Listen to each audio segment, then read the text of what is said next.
ગુજરાતની રાજનીતિમાં અચાનક હલચલ તેજ બની ગઈ છે। દિલ્હીમાં આમ આદમી પાર્ટીના મોટા નેતા રાઘવ ચડ્ડાએ 7 સાંસદો સાથે પક્ષ છોડીને ભાજપમાં જોડાણ કર્યું અને હવે તેના પડઘા ગુજરાતમાં પણ સંભળાઈ રહ્યા છે। નમસ્કાર મિત્રો, હું દેવ ખત્રી, સ્વાગત છે આપનું યોર ન્યૂઝના પ્લેટફોર્મ પર।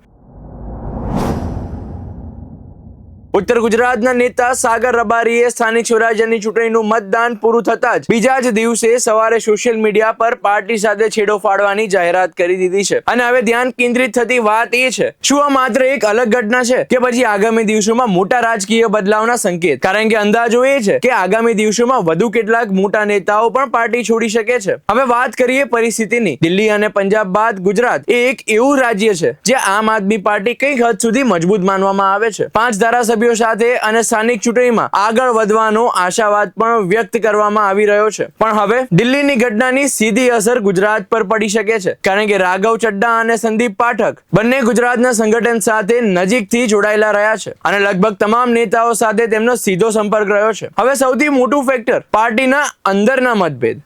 ગુજરાતમાં આમ આદમી પાર્ટીના મુખ્ય ચહેરા ઈશુદાન ગઢવી, ગોપાલ ઇટાલિયા, ચૈતર વસાવા, હેમંત ખવા આ ચારેય વચ્ચે ટિકિટ વહેંચણીને લઈને મતભેદો વધ્યા હોવાની ચર્ચા છે અને રાજકીય વર્તુળોમાં એવો અંદાજ છે કે આમાંથી ઓછામાં ઓછા 2 નેતા પણ પક્ષ છોડવાની દિશામાં જઈ શકે છે। ગુજરાતમાં આમ આદમી પાર્ટી માટે હવે પડકાર વધ્યો છે।